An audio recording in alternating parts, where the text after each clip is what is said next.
Hello, and welcome to the Artificial Podcast with your host, Nick Myers. Artificial intelligence, voice recognition, machine learning, robotics, actionable analytics. It is Nick's goal to help everyone understand the impact that emerging technologies are having on our lives both personally and within our organizations. Your glimpse into the growing world of emerging technology starts now. Nick Myers. Nick Myers. Nick Myers. Nick Myers.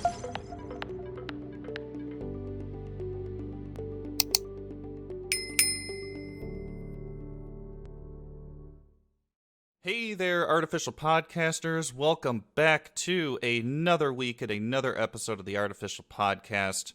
Nick Myers here, and boy, it's actually been quite a while since I've been able to say that, and you have no idea how great that feels. I know Brett and I, of course, did an episode last week, but you know when I say another week and another episode that we have a guest on the show. And I am so excited to welcome this week's guest, and his name is Jason Mars. And we connected over email, of all places, and I had a chat with him a few weeks ago, learned about everything that he's working on in the conversational AI space, and, you know, putting it bluntly, my mind was blown. So I was like, yes, we have to do an episode of the Artificial Podcast. So Jason will be joining us today, but before I beam him in, let me tell you a bit about Jason Mars. Jason Mars's work is at the intersection of science, technology, and entrepreneurship, with the mission to have meaningful impact in the lives of every human. Jason is a professor of computer science at the University of Michigan, where he directs Clarity Lab, on one of the best places in the world to be trained in topics spanning artificial intelligence, large-scale computing, and programming languages.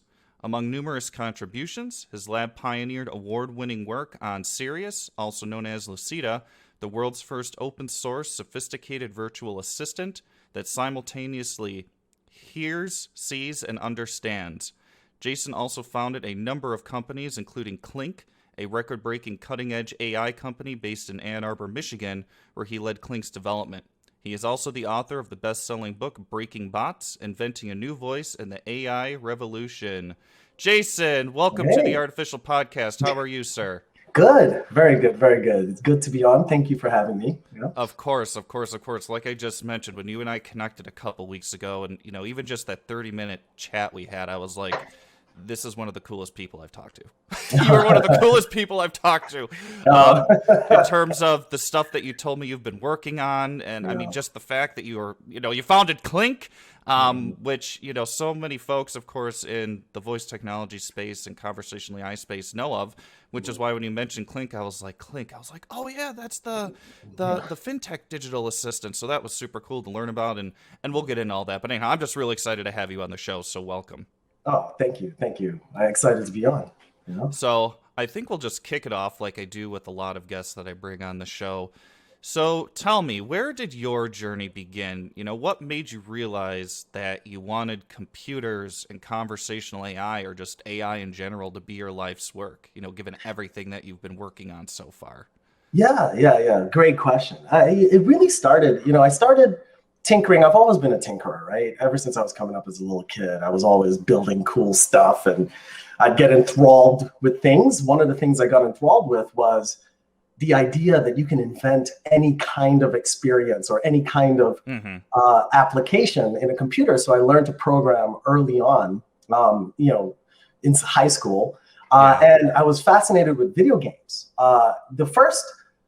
It started there, right? One of my keen fascinations was something called bots in Quake or Doom. And these bots would be, I know, right? Like these bots would be these players in the game that you would go up against. And it's, I don't know if you know about the arena style first-person shooter, but the bots there really intrigued me. My first application really in this space was an AI to generate levels for the game, right? So a procedural generation of levels. And, so since then I was always tinkering.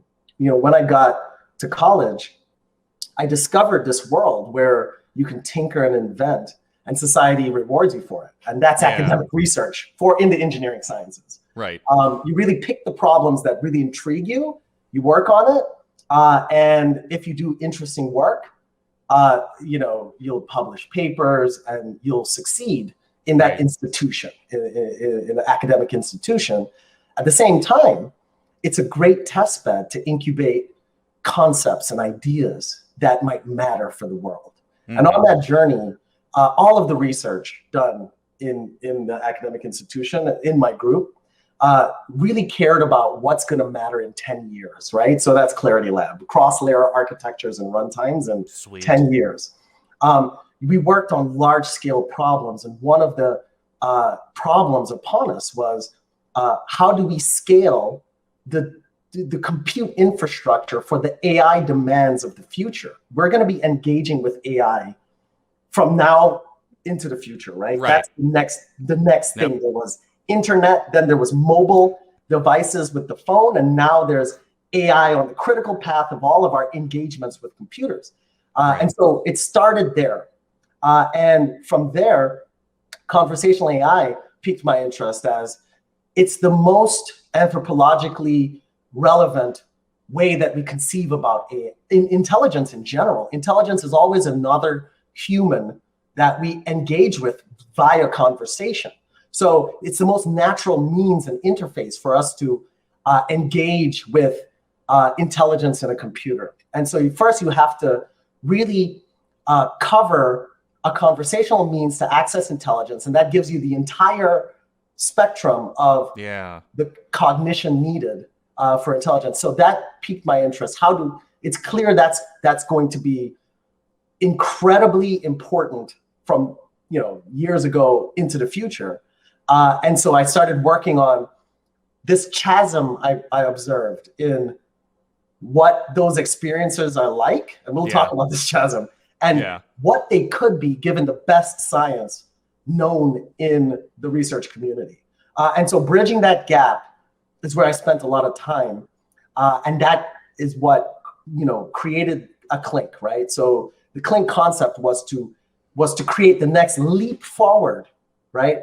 Beyond the stagnation that we're observing with, your Alexas and your Google Assists and all that stuff, in terms of what it means for us to engage with intelligence conversationally. And so that's the journey, right? That is awesome. I love the fact that Clarity Lab was built on the premise that you're looking ahead 10 years into the future. Right.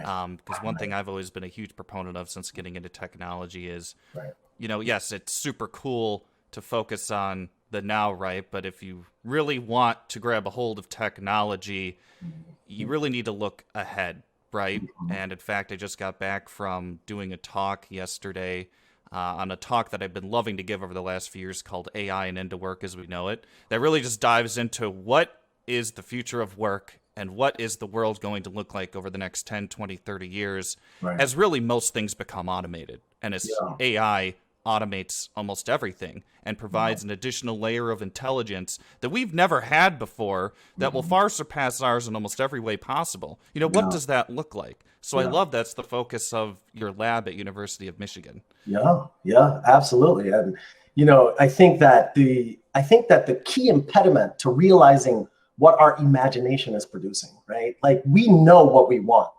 It's not unclear. We don't have to educate the market on the value of this thing. Right. But the real impediment for us achieving the actualization of that desire and that vision is what we're doing in terms of building these things, the kind of technologies we're using, the kind of technologies we're inventing, right? And the trajectory of that journey and that search.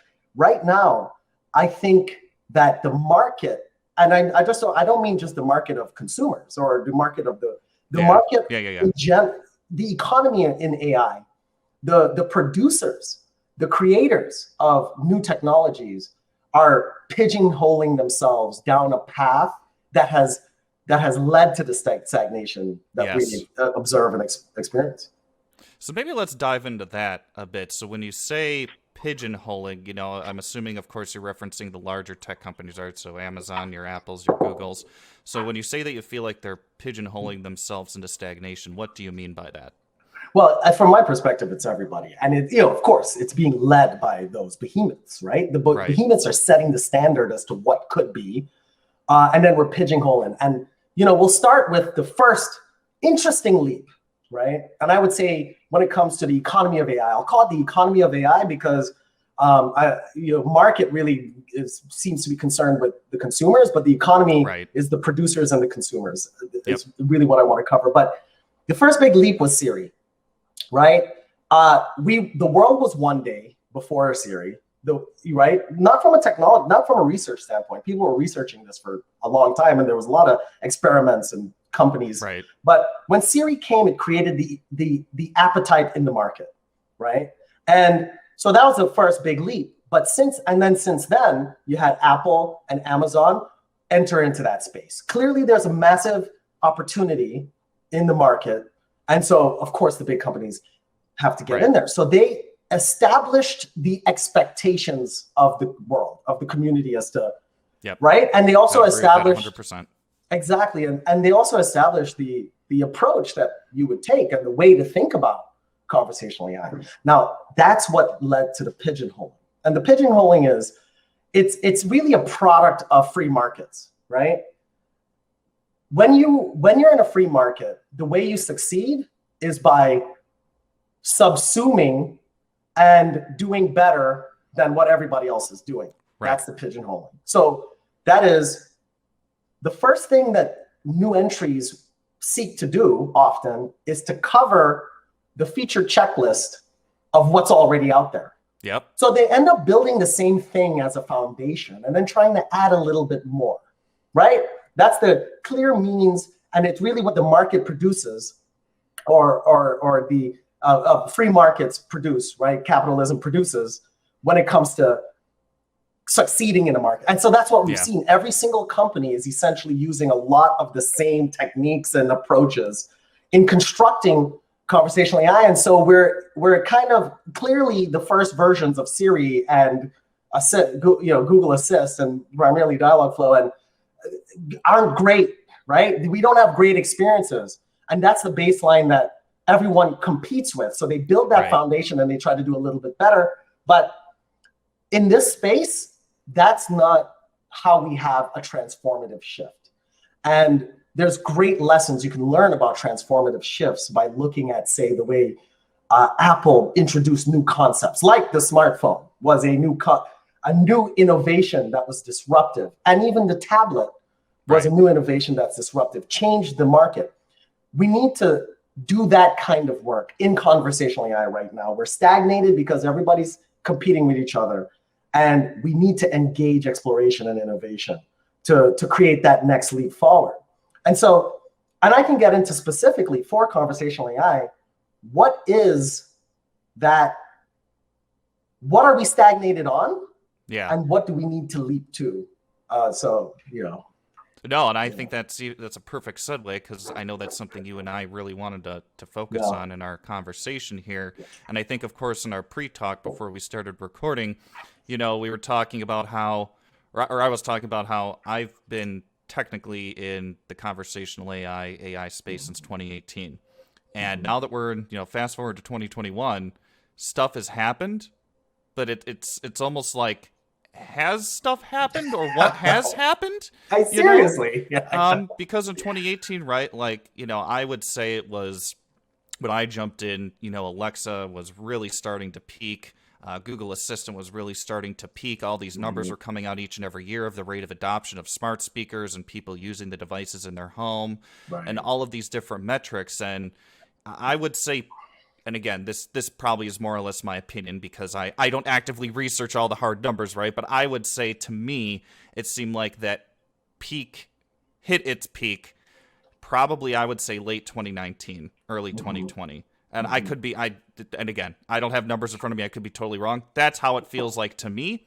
And I feel like ever since then, even as we entered through this pandemic, which one would assume, is such a catalyst to transformational change and a true cause to think different, that something would have transpired after that peak, but it doesn't feel like it. I know. And that's the kind of outcome of this pigeonholing, is that there's a lot of, this is a very strange thing, right? Because this is a very peculiar hype cycle, right? Yeah. Because because it's such a dream of the market, right? It's such a dream of us as human beings to have this kind of capacity to interact with intelligence, right? That we create, that's on all the time, that's there.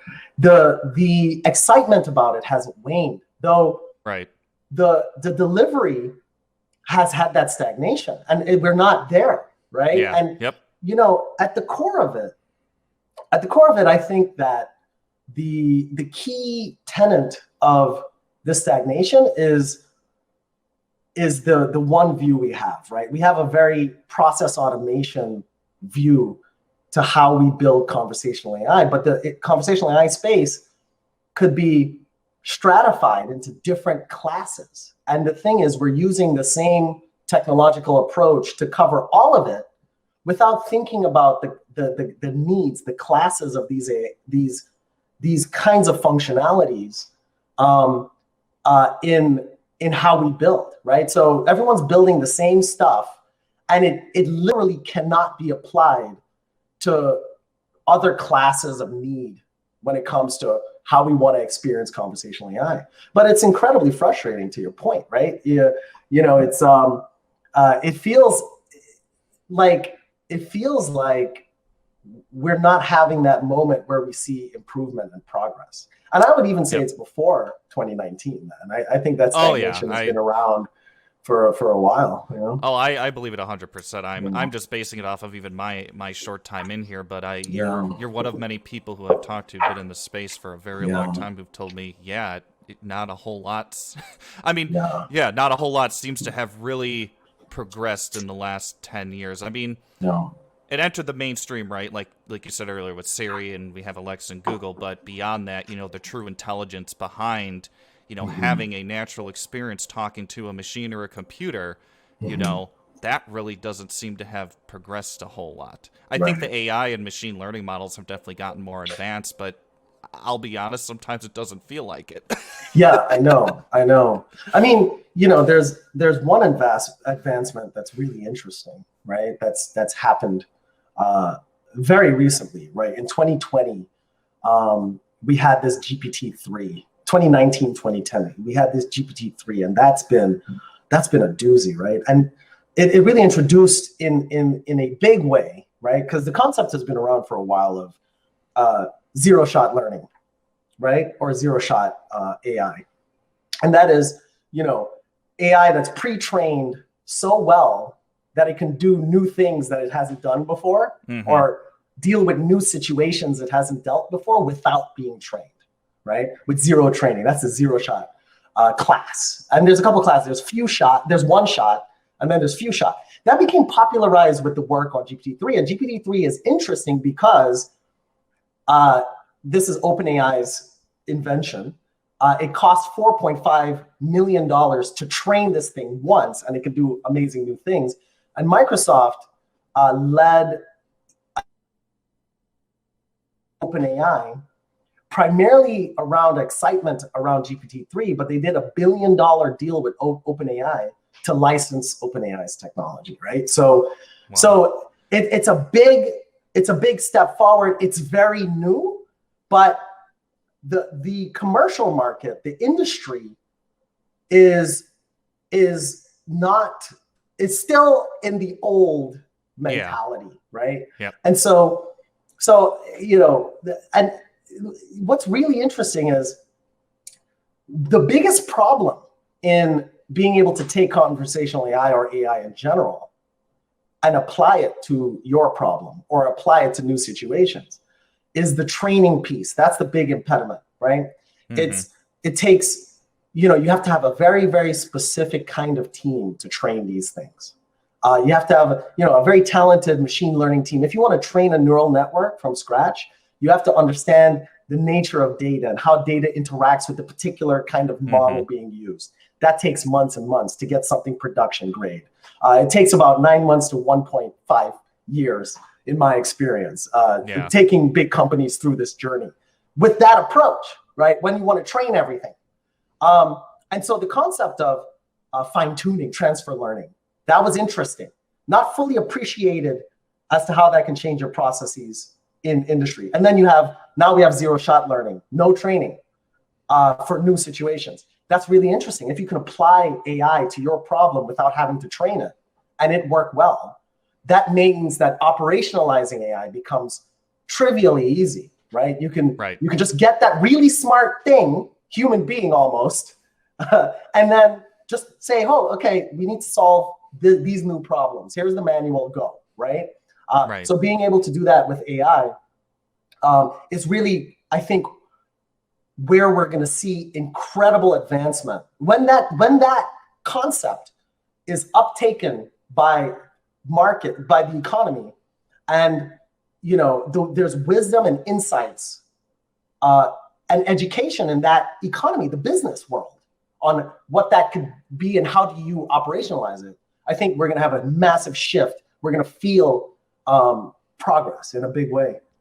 I would agree, and those are all very good points that you made, and I think too, looking at a 50,000-foot view, if you're somebody in a very large corporation and your CIO or somebody in a senior level tech role or innovation role comes to you and says, "Hey, I want to deploy conversational AI or I want to deploy voice technology," I think the first thing that comes to that senior level person's mind is you see Siri, you see Alexa, you see Google Assistant, and because we've all had interactions with them, and again, this isn't trying to bash these platforms in any ways or means, but interacting with them, what the limitations are, right? So if you're trying to think from an operational or a business standpoint, if that's, your only experience so far with voice and conversational AI, you immediately start thinking about the immediate limitations of that, right? As opposed to what you said, where you take some of these principles like zero-shot learning into the mix, where you have an instantly trained,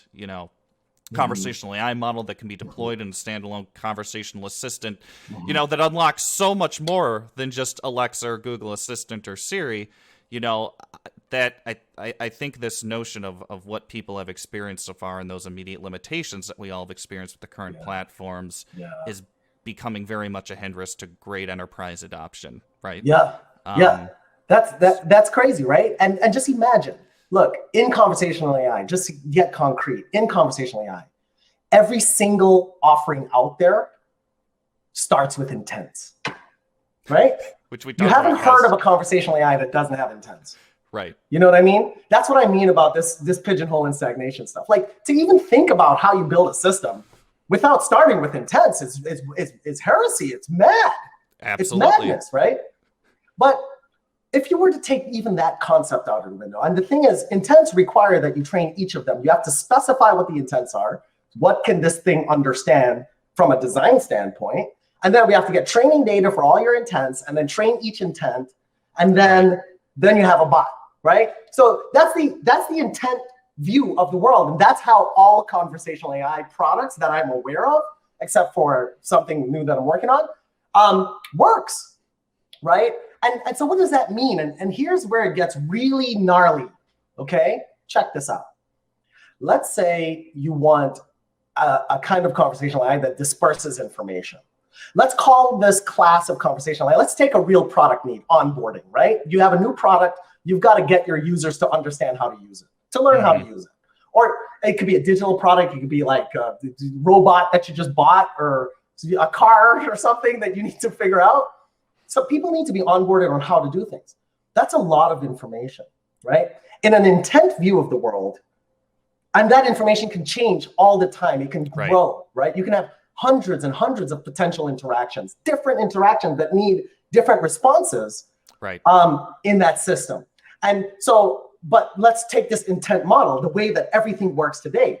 In the intent model, you have to specify all the different kinds of information you could deliver, right? You enumerate that.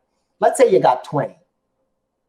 Then you have to go through a journey of getting the perfect kind of training data for each of the 20 and make sure that the data doesn't conflict across the 20, because if that happens, your AI turns out very stupid. You end up, because you're teaching it. So then you have 20, and then you train it. That's a long process. But get this.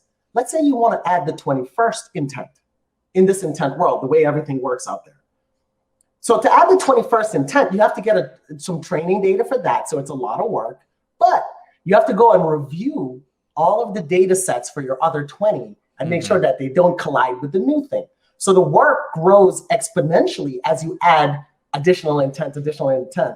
And operationally, your bot gets stupider and stupider just because of this complexity. Yeah. As you add things, exponential increase in labor required to build a bot, your bot actually in production gets stupider and stupider over time. The market doesn't businesses don't appreciate this when they're picking an AI vendor and so forth. They're like, yeah, let's get the best conversational AI out there. All of them are intent-based.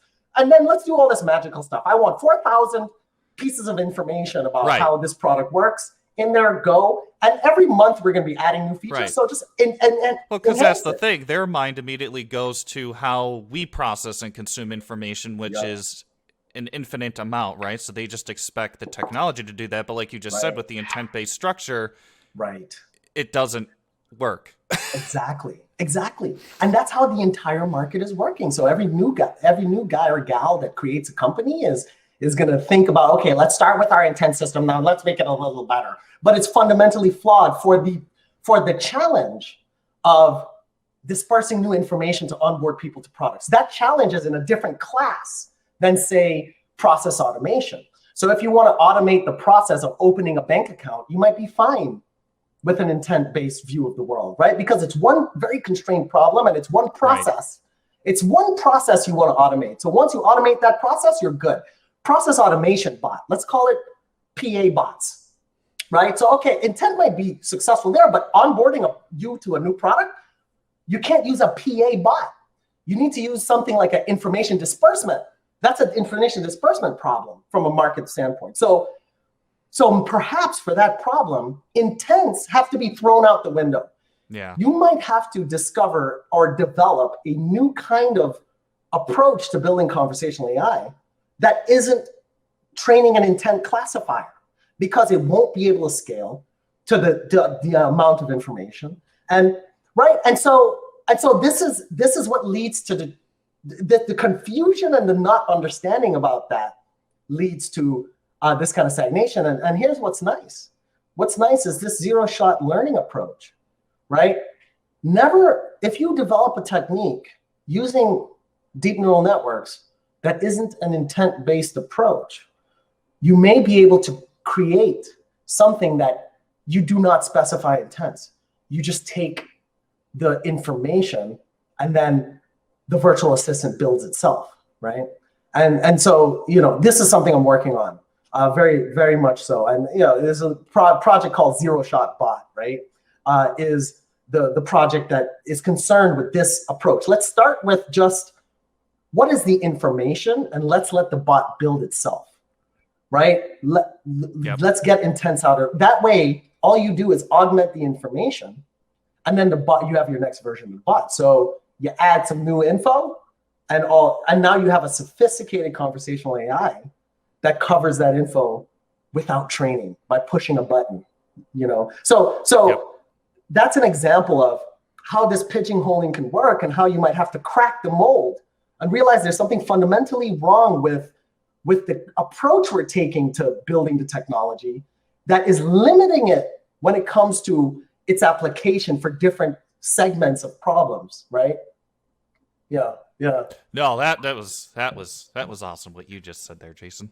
I loved every piece of that. And maybe that's actually a lot of what you were talking about is a good segue into, you brought up some of the current projects you're working on. To as much as you can speak to, what exactly are some of the things you're working on to try and shift our approach to how we look at conversational AI in a lot of the ways that you just described? Yeah. Well, there's a lot of learnings that happen in my academic, like in my other academic life, and then in my entrepreneurial life. There's different lessons and different observations that I've made. I've done incredibly well as an academician. I've published record-breaking numbers of papers and all that goodness. And then, I've had a lot of experience on the Clink journey, taking, conversational AI to millions and millions of users with the biggest companies on the planet, and just watching what that journey is. Yeah. And some of the insights, one of the big insights that came from that is is very fundamental. And this is something that I'm addressing with this project called Jiseki, right? There's a fundamental way that we need to think about developing and engineering large AI projects that our languages, our programming languages of today just don't cover.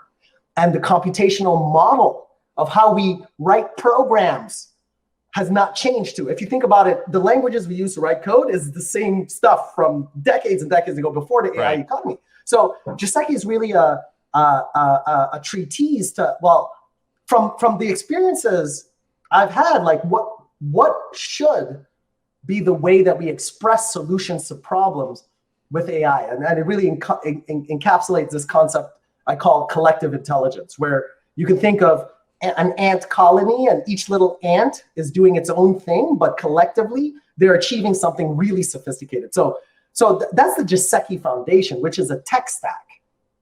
Now, from that Jiseki Foundation, I've partnered with a number of folks on different products that Jiseki is the engine of. There's Micah, which is my own passion. It's my own passion project, right? It's a productivity tool with AI, so you can learn about yourself as you get stuff done. It's actually, I would awesome. So that's one expression of what Jiseki can do. And then we have Zero Shot Bot, which corresponds to that class of conversational AI that's not covered. Mm-hmm. It's not covered in the way people build systems, the intent-less approach, right? The training, no intents, information, and you have a bot. So that's expressed in Jiseki. And then there's a project called True Self, and these are 3 different products, right? True Self is taking a video like this and letting people create conversational AI videos of themselves. So you could just have a video and talk to it. You could be like, hey, how's it going? Yeah, and then it'll respond, well, what did you think about this? And it'll respond. And this is really, you can imagine the market for this being like a politician. Like you go to Joe Biden's website, and then you could talk to Joe Biden about his policies. That's so cool. Joe Biden, the video is going to talk back to you. So you could be like, hey, Joe, oh man, you just did that $1.2 trillion bill. Like, what's that going to do with the debt? Is that okay? I don't know much about this stuff. And then Joe can specifically answer your question. And then you can ask about, oh, well, tell me about Hunter. How's he doing? I'm so concerned about the poor guy. Like, he's gotten so much. And then he could talk about Hunter. And so it's you drive the conversation with a video of Joe. Yeah. So that's True Self. So, and all of these are powered by Jiseki. And the way the corporate architecture that I have around this thing is, I rely heavily on really brilliant partners, right, to build out those products. And I'll drive the technology roadmap and the insights as to how to succeed as in the business world, right? And so that's kind of the scope of the new mission, right? It's really to really take this Jiseki view of the future of how AI should be built, and then manifest the benefit via these new kinds of products that are unlike anything anyone's seen. I mean, if you know how my philosophy at Clink and my philosophy with bringing tech to market, it's always a show don't tell. So I wouldn't just create a Jiseki and give it to people and say, check it out. I would say, look at what is possible with this tech and how it can change the world. And so right now I'm working hard on that showpiece, right? Just like Clink showed Feeney before we went after the market, we're going to show the power of this stack, before we expand it and disperse it epically, right? So watch for those products. They're all launching this year. Yeah, that's super cool. The True Self thing alone, I mean, there are so many applications for that. Yeah. Many applications for that could help so many people. So that it really, once you show what is possible built on top of the Jiseki stack, is it going to be something where, people can pay to license it and use it, or offer it as a, That's a very good question. And I have so many minds about this. Fundamentally what drives me is I'm not driven by profit, dude. Yeah. I'm driven by doing something that's special that everyone can enjoy. That's it. That delights humanity. That helps humanity achieve more, right?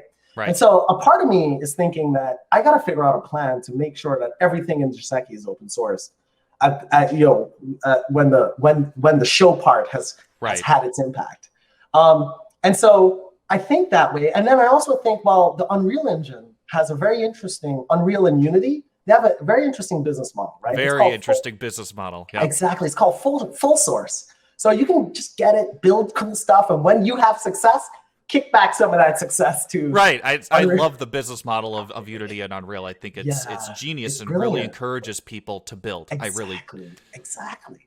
So I think that one's super interesting, right? And the cool thing is, by the way, all three of these inventions, Mica, Zero Shot Bot, and True Self, they're all in early access. We actually have users upon users like experiencing it, loving it. And actually, anyone that wants early access, just hit me up, right? Like, if you want early access, just let me know. But once that's done, right, an Unreal Engine kind of approach where everyone can just jump in and have fun, and then if you do something super special, kick something back to the mission. You can say thank you by giving us, giving us some of your success as a thank you. Exactly. I love that model too, right? I do too, because I think going in like that, people view it as, so essentially it is open source. I'm going to use this to build something super cool, and then of course, the theory behind it is when you are successful, then It's kind of like that new model of education I've been reading about, where there are some schools where they will front the cost of the education, and then once you get into a job and reach a certain income level, is then when you start paying on the loan. Or I love that.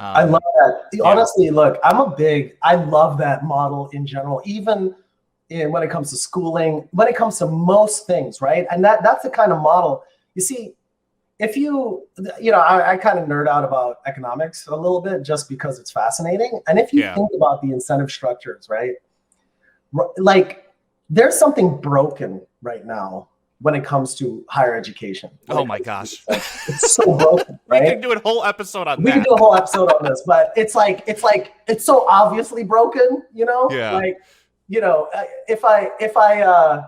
and people talk about it somewhat, right? Oh, you have these pools and this resort-style university, right? And it's just about getting students in. When they graduate, it's like, whatever. That doesn't matter, right? So, but when you have that kind of model, this model where it's like, I will be successful only if you are epically successful from what I'm offering you, right? And education is perfect for this. It's almost like all of a sudden, I care about your success after school.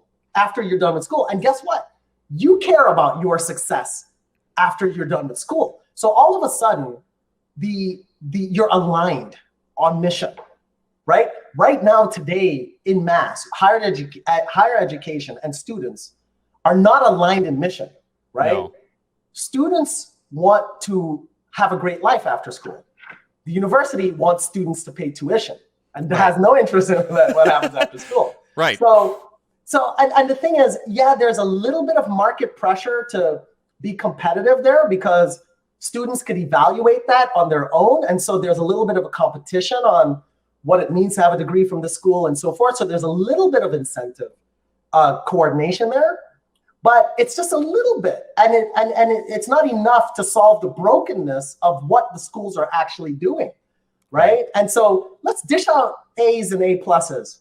It makes it makes the customers happy. Well, let's just focus that funding not on things to improve their education, but on things that will make it more resort style. Well, that's going to bring in more. And so creating that alignment, right, where everyone wins only if the joint mission is achieved is just economically smart. And it's almost like authentic to the sense of you're going to have to be real about how good you are at what you're saying you should be good at as a university, right? Right. So it's a brilliant thing. But what it does is it's disruptive as all get out, right? Because the rankings will change. Like if let's say that was mandated in the US, which would be an insane policy. Oh my gosh. Biden. If that was mandated that had to be the way the schools monetized, then our rankings are going to change quickly. Oh my gosh, right? I can't even imagine. The money's instantly going to shift from fancy buildings and things that bring students into, all right, well, who are the best faculty we can find to make sure that students are successful to get the best job possible to create positive human outcomes for society, which is what it should be.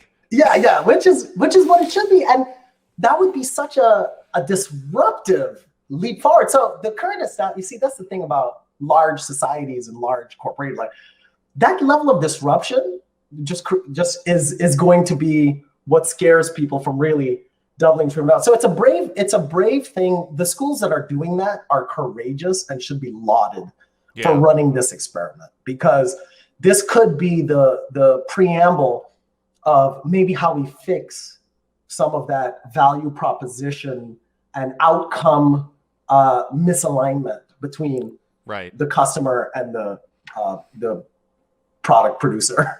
Yeah, 100%. And I mean, truthfully, of course, we talked about Unity and Unreal Engine being, they actively utilize this model.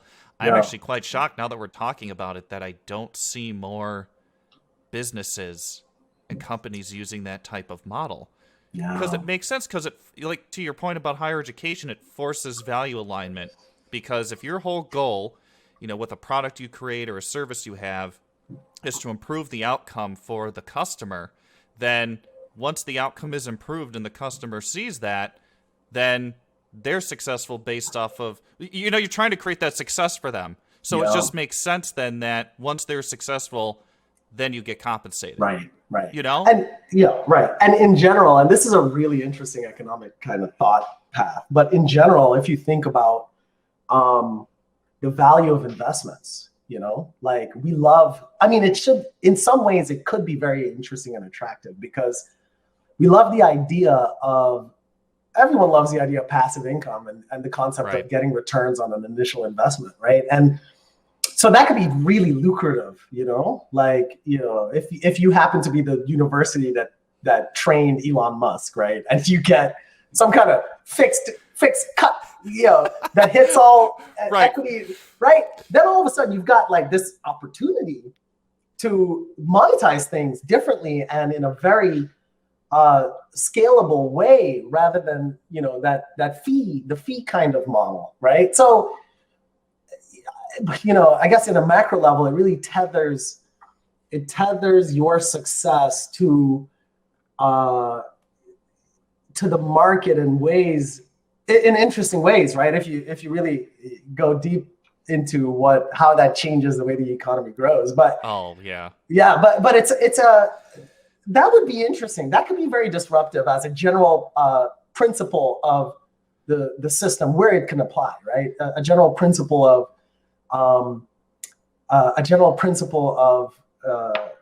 how we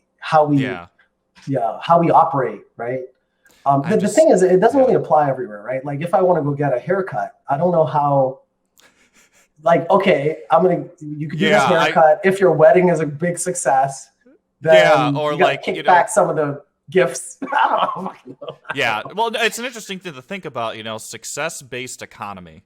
Yeah, exactly. That pops into my head when I think of that. Yeah, for some areas it would work very, very well. I think in a lot of areas it would, but then other areas, like you said, a haircut, or like, think about a grocery store. I'll pay you for my groceries after I've consumed them, because then I'm successful getting my energy. You know what I mean? Like that would be exactly. weird. Does it scale that broadly? I think it's okay if it doesn't, right? You could have, like, right now we have a semi-socialist, semi-capitalist actual society. Right. So there's places where capitalism breaks that we just put in some socialist mechanisms to cover. And perhaps this is similar. You could have a stratified approach, right? Maybe there's not just one easy answer, but the current coverage of that kind of success-based stuff is just non-existent in the big picture. And so maybe it should be bigger. So we probably don't have to think about it as one model fits all. But, anyway, man, we totally gone on a I love that. See, that's I love tangents like that. I know, I love it too. And the thing is, I talk about higher education a lot in so many past episodes too, and it's great too, of course, that you're actively involved in higher ed, because when you think about it, the success of the higher ed system in many ways determines, maybe determines isn't the right word, but maybe you know where I'm going with this. It has a very large hand in the ultimate success of innovation and development and technology down the road, right? I mean, look at how much has just come out of your lab at University of Michigan, right? Imagine if the higher ed system, to the point you made earlier, wasn't so focused on making, I don't want to say making money, but you know what I mean, when they're attracting students with facilities and all this other stuff, versus if that money was shifted more towards something like your lab, you know? Right. And again, I don't know how much money you get or anything, but I'm just, you know, I'm saying, imagine if, you know what I mean? I know. And dude, I gotta tell you, like, it's surprising how, and I'll give you a real story. It's surprising how kind of semi-dysfunctional that is. And to call it dysfunctional may be harsh, but like, let me give you an example with Clink, right? When I was starting Clink, there's this Office of Tech Transfer at universities. By the way, I'm just talking to you. I'm not wearing my university hat while I talk to you, because I'm just going to say what I think. This is not what the university thinks necessarily. Noted. So when I started Clink, right, I went through a process. Like me, I like wanted to just give the university 5% of Clink, right? And that would have been incredibly valuable indeed. Our first investors that gave us $250K, they sold their investment on a later round, 2 rounds later, and got like $6 million or some craziness, right? Because of the growth, the rocket ship growth of the company. That's a good return. So right, and they had like around 5% of the company, right? And so I actually, when I started a company, wanted to just give, and maybe there was a way I could have done it, but there's a standard way you give equity, and it's through licensing your technology out of the university, right? Right. And they have a couple, there's processes and bureaucracy to how you do it. So there's a process of, you do a rev share on the ultimate product. We didn't know what our product would be at the time. And you have to have licensed stuff you actually did at the university out for it to make sense. There's a couple where you could just pay them cash. There's all kinds of ways you can do this kind of collaborative joint winning based on your success with the university.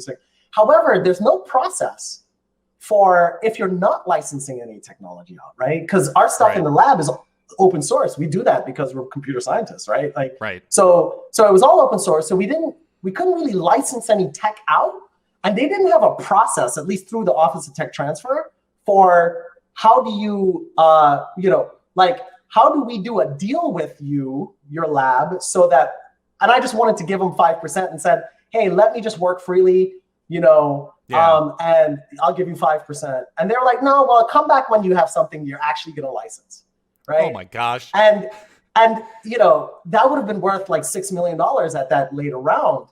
And they actually were like, no, well, actually, you're not licensing anything, so our processes don't apply. But they missed out on... Yeah, they missed out. Oh my gosh. And then equity is also something that they don't know how to reason about, right? So, giving them equity, they're like, well, I can't spend it on a new building. It's private equity, so I can't really liquefy it immediately, or I don't know when I'll be able to liquefy it. It may be where we don't really know how to value just equity from your, startup idea.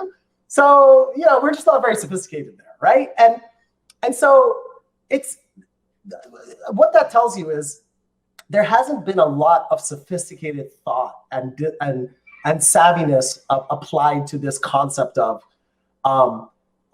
joint alignment over, your wins will trickle to us. And I'm still open to doing a deal like that with the university, where it's like, look, you can have 5%. I'm very grateful for the University of Michigan. So I'll be like, you can have 5% of anything I'm doing. And, we just do like a nice deal like that. Now, let me just say, disclaimer, I could gift it at any point, and they'll accept whatever gift. I could send them a mug and gift it. So and that's a little bit different than doing a deal. And when I say doing a deal, it would be more like, well, let's do like an IP fluid deal where, things I invent, if I use university resources, it's okay to use it. And then you can have 5% of everything that I do. That's the kind of deal that I want. Right now, I have to keep all my entrepreneurial pursuits completely separate. I was going to say completely separate. Yeah. Yeah, exactly. All separate machines. I can't use any of the same stuff. And just think about how much more innovation that would foster too in the university setting, where they have all these tools and resources that entrepreneurs could utilize. But again, because of that split between academia and business and entrepreneurship, which to me still just doesn't make sense why the two can't work in tandem together really well. Yeah, exactly. Exactly. But yeah, so it's interesting. I mean, I think at some point I'll probably be able to do something interesting with university and maybe invent a new model for how this could work, right? Because all I do is invent stuff. Like I'm a tinkerer, dude. Like I just do cool stuff. I get joy out of doing cool things, and then the joy comes from if I can share it with others and it benefits them.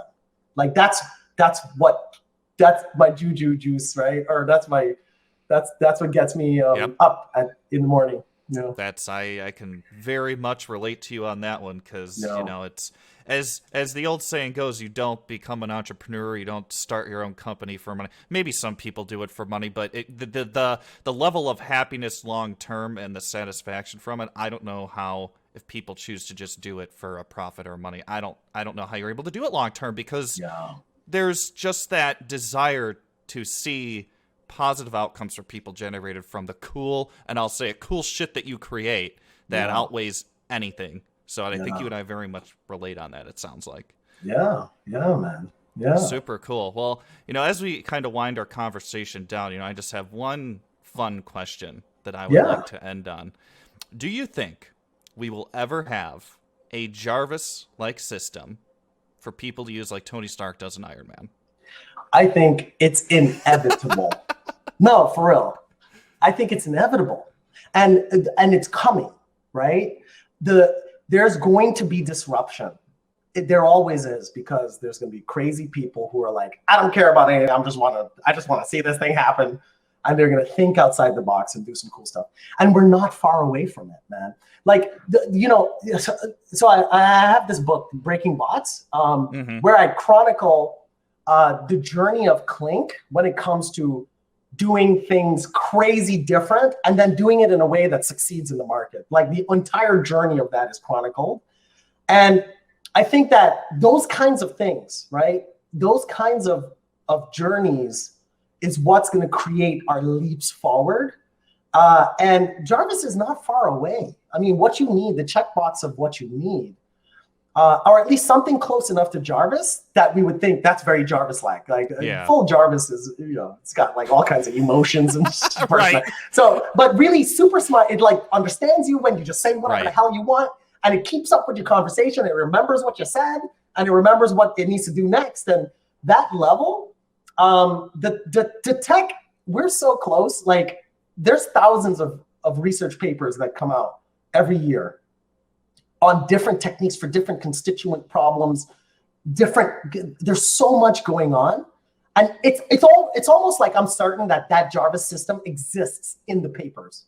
If you were to look over 2,000 papers from 2021, 2020, 2020, if you looked over those 2,000 papers, you could probably take those ideas and construct something very new and very different than anything commercially available that realizes Jarvis. It's just that takes a certain that journey takes a certain inventiveness and you know that we need to see manifested from some group of people. But we're very close. So I would say in like 5 years from today. You think so? 5 years? 5 years from today, we're gonna have a system that's very Jarvis-like, and it will exist out there. You know what's sad though? Look at Boston Dynamics, man. Boston Dynamics, they're in the robotics space. Yep. They're doing exactly what I'm talking about, which is completely revolutionizing the space. You can go on YouTube, you can see all kinds of demos. Yeah, I haven't kept up to date with them in a while. So they're from a technology standpoint, they're way ahead. And you know, of course, the big funder is DARPA, right? Because people want robotic soldiers. Right, of course. The military is just the military is gonna do this, right? So some of the uptaking of this, some of the determination of that Jarvis will happen from all kinds of market conditions, not just technology, right? And I say that, I use Boston Dynamics because why don't I have my awesome friend pet dog robot running around my house right now that's based on that tech? Well, maybe it's too expensive. Maybe the supply chain doesn't make sense. Maybe there wasn't an inventive group out there that says, I want to build a toy. Let me license, you know, Boston Dynamics to build a toy, right? Like, why hasn't that happened yet? You could do it now with the thing. Build a recreational pet dog robot. There's videos of them, right? They've shown videos of the robotic dog, and it acts and moves like a real dog does. Yeah. But for some set of reasons, it's kind of locked up. I'm not sure why, but so hopefully that doesn't happen to our future Jarvis. But it's going to be there, and we will have our robotic pet dogs. We just need to have that disruption. Right. You know? I think it's interesting that you said you brought DARPA into the mix, because if you look at, you know, the last 30, 40, 50 years of breakthrough tech advancements, a lot of it seems to have come from DARPA, right? I mean, the internet was a DARPA project, and here we are now. I know. That's right. You're so right, actually. That's so interesting, dude. But think about it. In the government gets like trillions upon trillions of revenue every year, and they spend like more than half of that. I don't remember the latest number, but they spend like half of that on military spending, which is wild. And I bet a very large chunk of that goes towards DARPA and future research towards tech. Exactly. But some of our smartest people won't collaborate. Some of our smartest academicians and intellectuals won't collaborate on principle that war sucks. And I agree, war sucks. But then again, they're going to do it anyway. They're going to do their war thing and spend all that money anyway. If as a side outcome, some beautiful tech comes that brings joy to the lives of people and goodness, you might as well, right? Like you might as well use your brains, team up with DARPA, let DARPA have their mission wins. Good for them. But you can leverage that funding to create benefit for this world, because that money is going to be spent anyway on the old bomber. You're going to spend another $3 billion or something on the bomber from 1970 just to make another one just in case they need it or something. Right. No, that's a very good point. Don't not that bomber. Let's get Jarvis with that $3 billion. You know. No, that's a very good point, and you're right. The money's going to be spent regardless, so might as well, let the military have their wins. But at the same time, you put in your personal agenda into the mix, and if you're somebody who wants to truthfully use that money to create something incredible to benefit billions of people, why not? Right? Why not? Right. Cool. Well, I'd say we're setting the date now. 5 years from now, in 2026, that would be 2026, right? 2026. We're going to follow up and have a podcast and talk about Jarvis. Yes, absolutely. We're going to talk about that, Jarvis. I'll be like, see that, Jarvis? And it'll be interesting to deconstruct and analyze what happened in society that got us there. Right.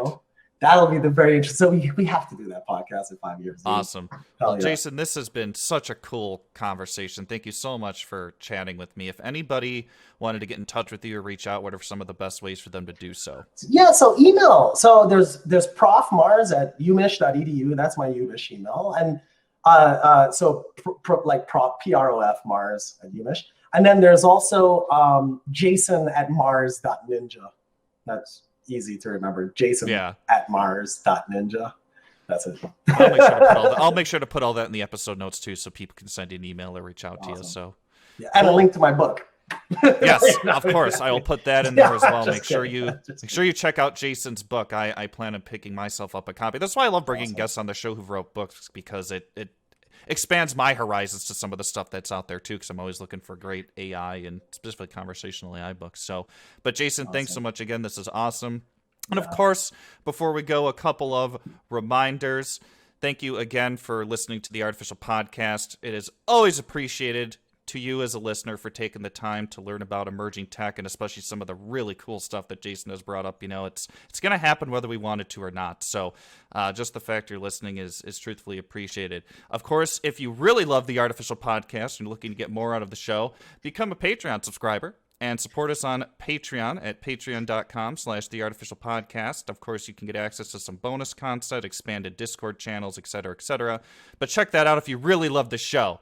And if you want to join our community on Discord, just head over to our website to join our Discord community, chat with all the other artificial podcasters. Brett and I are working on, of course, getting more content on that, but please feel free to join our Discord community. Stay up to date with us on social media by following The Artificial Podcast on Facebook and Twitter at The Artificial P. And of course, if you want to listen to all of our episodes, past and present, head on over to our website at theartificialpodcast.com and smash that subscribe button on YouTube and ring the bell. You know you want to, so just do it. Anyhow, Jason, thanks so much again. This was fantastic, and I'm looking forward to keeping in touch with you, sir. Thank you so much. Thanks for having me. Yeah. Take care. Awesome. Bye-bye. Artificial Intelligence. Voice recognition. machine learning. Robotic. You've been listening to the Artificial Podcast with your host, Nick Myers. Nick Myers. To stay up to date with all of our latest episodes, you can subscribe on YouTube, Apple Podcasts, Spotify, Stitcher, and Google Podcasts. Or you can visit us on the web at www.theartificialpodcast.com. Until next time,